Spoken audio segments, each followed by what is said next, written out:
Today I'm about to talk about the future, pound for pound fighters that we got that I think are going to be here.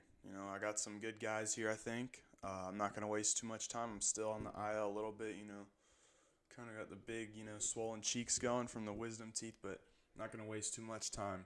First guy I got up, as you can see, Jamal Hill coming in. I actually fucked it up, so there's only 14 spots, so sorry about that. Number 14, I got Jamal Hill, though. You know, I like Jamal Hill. He's a guy who's just outside of these rankings. But with one win, I think he can get himself back on here. I like to see him fight like Jan Blachowicz. I think that would be a great fight. Sorry, I had to move that. Yeah, I think that'd be a great fight. I think it's a fight that Hill wins by decision. I think he just outvolumes Jan Blachowicz and lands the bigger shots.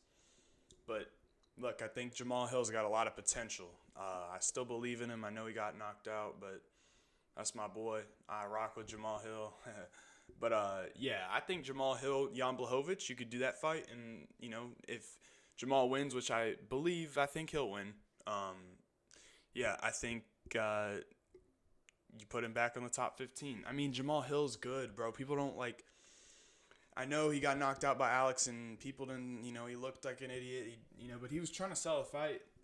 It's hard to sell a fight when you have a guy, no shade to Alex, but he doesn't speak a lick of English, and, he's been in the U.S. for, 8 years now? He speaks no English at all. None. So, it's a little frustrating for me because I like Jamal Hill, but, it is what it is. Next up, Tatsuro Taira. Yes, sir. Tatsuro Taira. I think Tatsuro Taira's got, potential. Very good potential. I think he's going to get a title shot this year. I like him. I like his chances versus Pantoja. Pantoja's, 34 right now. He's about to turn 35. I think you do that fight. And I think a guy like Tatsuro Taira can beat Pantoja. I do think that, and this would move him onto the pound for pound list after beating a guy who's defended his belt. I believe Pantoja's defended it two times. Yeah, that's right. And yeah, I think Tatsuro Taira is definitely going to be champion in the near future. And I think his next fight, hopefully it's for the title. I don't think there's anyone else you could go with.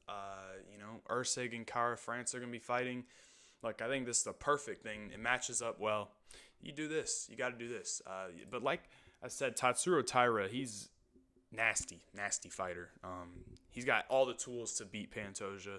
Maybe not, I think he's better on the feet than Pantoja. Pantoja's powerful, but sloppy on the feet. Very sloppy. Next up, my face came's right in the middle. Aljamain Sterling. Aljo.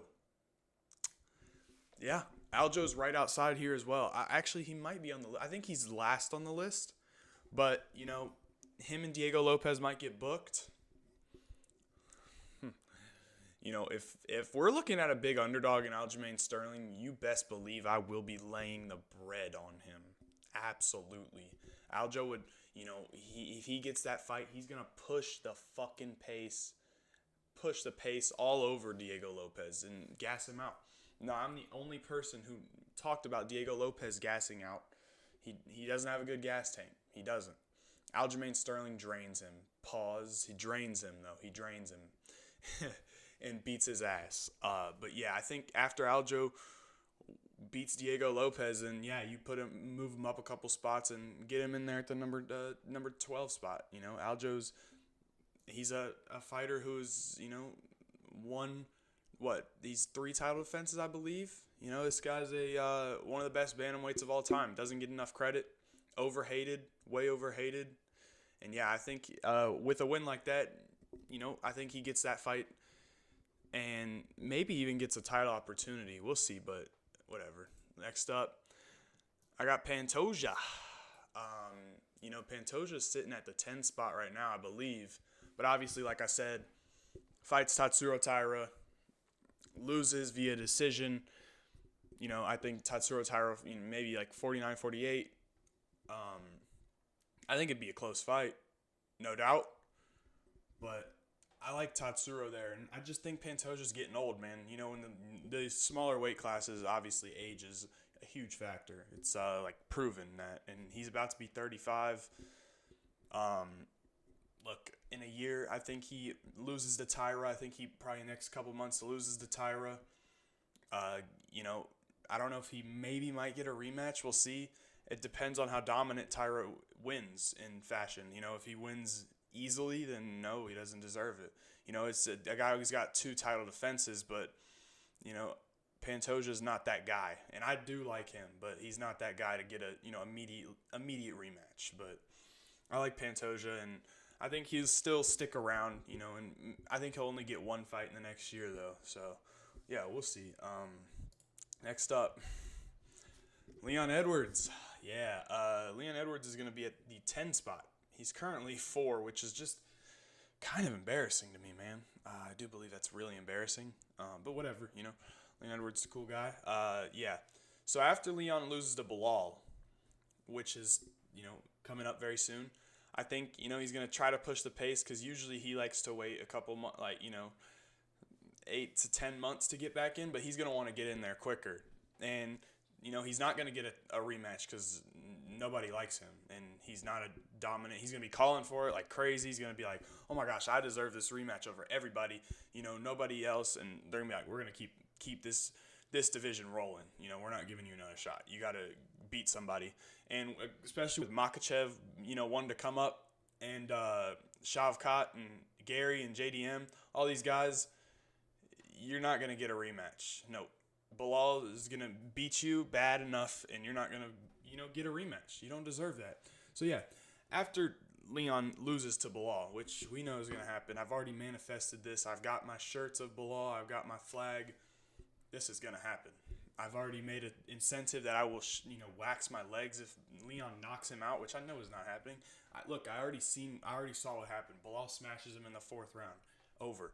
TKO 4th round. And Leon Edwards is he's a mediocre fighter. This is the best he'll ever get. He'll never get any more shine than this, and, he's not going to get an immediate rematch. Nobody wants to see him fight again on a pay-per-view, let alone a main event. We never want to see him on a main event. But anyways, yeah, he's going to get back in there against JDM and get knocked the fuck out, and then pretty much his career's over. JDM would just, I don't know, man. Moving on. This is an interesting one. Number 10, I have Corey Sandhagen. This is a good one.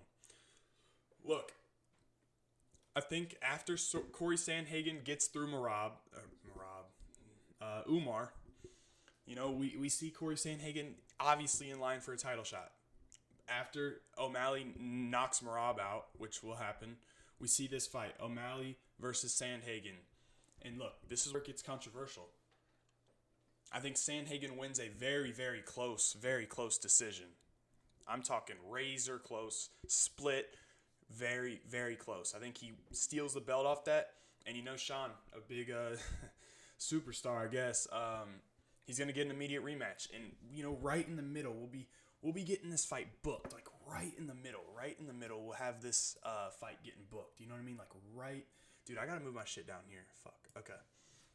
Right in the middle of, like, when I'm recording this, so July 12th, 2025, it's going to be getting booked again. So, we're not going to know who won. Maybe Sean would have won or Corey would win. We don't know yet. But I think Corey beats Umar's ass. I think he fraud checks Umar. Obviously Umar can wrestle well, but Corey's been showing his wrestling a lot. He wrestled Vera, wrestled Font, which isn't that impressive, but looked good. I think he mixes it up against O'Malley, and that's what gets him the decision win. But yeah, I love that, and I love having him here because I think it's a bit of a risk. But let's get on to the next one. Bully B, my dog Bilal. So this is interesting. It gets interesting. So after Bilal beats Leon, he pretty much takes his spot. He gets in there, and but he'll get a title defense. He will get a title defense. Shavkat Rakhmonov is going to get the call, and we're going to see a Shavkat and Bilal fight. And Bilal's going to wipe the floor with Shavkat. Probably a 50-45, I'm thinking. Something around that area. But after that, I think it gets tough. I think, we get Islam to come up and wait. And I know they trained previously, but Islam's going to take that fight. And I don't know if Bilal, I think Bilal's got one of the best chances to beat Islam Makhachev. I think he's got the best style to do it, but I just don't think he'll be able to do it. I don't think so. I think Islam's just going to be better on the feet, cleaner on the feet. No, I don't think he finishes Bilal, but I think it's a really close fight, and I think Islam takes the win and becomes a double champ after he beats our man. But yeah, I think Bilal gets one title defense against Shavkat, and then yeah. Next up, Dricus du Plessis. Dricus. I like Dricus in this spot. I'm not really sure where he is right now, but I think this is another scenario that I have played up in my mind. I think Israel Adesanya, I think he beats Dricus to a really, really close decision again. And there's so much animosity, and build up in this fight, and I think they do a rematch. And I think Dricus, I think this is kind of the period where we're in the middle of it again. I think Dricus wins the rematch, but it's a controversial one, you know what I mean? I think Izzy's going to be, above Dricus, unfortunately. I believe I have Izzy in the next spot. But yeah, we're not talking about Sean Strickland. He's not in here. He's not getting a shot again. Nobody wants to watch that dude fight, bro. He's annoying as fuck, and he needs to fight Robert Whittaker. If he really wants to solidify himself, fight Robert Whittaker. That's what I want to see. Anyways, Dricus, I think, it's a tough road for Dricus, but I believe in him, and I think we'll see him in a good spot here. Next up, I have Titty Izzy. Yeah, I think, like I said, I think he's going to beat Dricus upcoming. It's unfortunate, I'm not a big Adesanya fan, but I do believe he'll win this fight. I think, when he's coming back with these weird sayings and he's all fucked up inside the head, he tends to look his best, and he's got that mentality again. And I think he's going to come out and just, beat Dricus. And, they're going to go to another fight, and I think it's going to be a close fight. I think it's going to be a draw. So, yeah, that's how it goes for me. Next up, O'Malley. We already talked about O'Malley, the deal. The deal with O'Malley, what's going to happen. I think, he solidifies his spot. But like I said, I think they're going to be in the middle of building this fight between Sandhagen and him again. But I think it'll be Sean wins the next one and, takes that belt back. So, yeah. I think, let's get the next one. Sorry, guys. Anyways, Alex Pereira. Yeah. Pereira, after he knocks out Magomed Inbred Ankalaev, it's gonna be, he's gonna be top probably 1 or 2. But there's a guy on this list that you haven't seen yet, and he'll be coming up here soon, and he's gonna be the Terminator to Alex. But yeah, Alex is gonna wipe the floor with Magomed, snag another defense, and by that time I think he'll move up. But yeah, I think he'll move up, and I think my next guy's a good one. Ilia Topuria. Ilia. He First of all, Max Holloway is not on this list. I know. I don't really care. I don't care. I like Max Holloway. He's a cool fighter. He's not beating Ilia, though. Ilia is going to hold this belt for a while. I don't think he loses to anybody. I don't think he loses to Movsar. People talk about Diego Lopez. Not a fucking chance. Not a fucking chance. Look, I like Diego Lopez, but not a fucking chance. No fucking way Diego Lopez comes in there and beats Ilia Topuria. Ilia Topuria is shutting his fucking lights out. He is knocking Diego Lopez the fuck out. Bad. Like, bad. And I think, Diego leaves way too many openings, and I don't even know why I'm talking about this, because it's, stupid. It's not even going to happen. But anyways, yeah, Ilia, I don't see him losing his belt. I think he dusts Movsar. I think Movsar is probably the hardest matchup, but I think he outboxes Movsar and, can deal with the takedowns and grappling of Movsar as well. I don't really see Ilia losing to Max. Mad Max. Yeah. Max is a fantastic fighter. I think Ilia is going to mix it up versus Max. I think he's going to take him down. I think he's going to, beat his ass on the feet too. Maybe Max outstrikes him, but the bigger and more powerful shots will be landed on Ilia Topuria's side, and I could see Ilia knocking Max Holloway out. I really think it can happen. It's definitely possible. Max Holloway is not some sort of, I know he's so durable, but time's going to catch up. And when you take a big right hand from a guy like this, it's good night, you know. But yeah, I think Ilya is probably one of the best fighters on the planet right now, and he'll continue to do that and rack up 3 to 4 title defenses. You know, we'll see if he ever moves up, or O'Malley comes up, or whoever. I think Ilya is gonna win a lot. But yeah, next guy, Tom Aspinall. So when Tom Aspinall wipes the floor with Curtis Blades, it's going to be probably one of the easiest fights ever. I mean, it's going to be Tom inside the distance is a prop that I'm just going to put on any of my plays. I mean, this dude's going to wipe the floor with Curtis Blades, bro. It's not act and pretend like Curtis Blades is a good fighter. He's not. Anyways, this is what I wanted to talk about. Tom Aspinall, when Alex knocks Magomed Inbred out, we're going to see this fight, and it's going to be bad. It's going to be bad. Tom Aspinall is going to shut the lights out on Alex Pereira. He's going to, he's going to take him down, beat him up. He's going to get up in the second round. He's going to land a right hand and put Alex out. And I know Pereira fans don't want to hear it. I like Pereira, but he's not beating Aspinall. Aspinall is way bigger than him. He's probably faster than him in levels, grappling wise. Levels.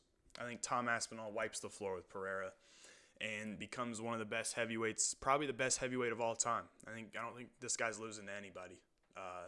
He's a dominant fighter and, one of the best ever. We're going to be one of the best ever. And we're just starting to see it right now. John Jones isn't here for obvious reasons. I think he's going to retire. I don't want to talk about him anyways. He's fucking up the division. But anyways, Islam Makhachev #1. Come on, man. This dude is too good, bro. Too good. He's too good, man. Everywhere. He's fantastic. Elite everywhere. When I look at a guy like Leon Edwards, who's mediocre everywhere, he's not good really anywhere. He's like average everywhere, And I look at a guy like Islam Makhachev, who's good everywhere. Elite everywhere. Maybe, I critiqued his power a little bit, but that's it, man. This dude's not. Come on, man. He's not losing. Arman Tsarukyan, great fighter. If Islam Makhachev's not there, Arman Tsarukyan's champ. I truly believe that. And it's going to suck because maybe he becomes champ. I know he's young, but maybe Islam moves up. After Islam moves up, I think Arman can definitely be champ. But I think Arman's just going to get outlanded on the feet. I like Islam here, man. I think he's going to win this, move up, and I think Belal will be champion, and he'll beat Belal to a close decision.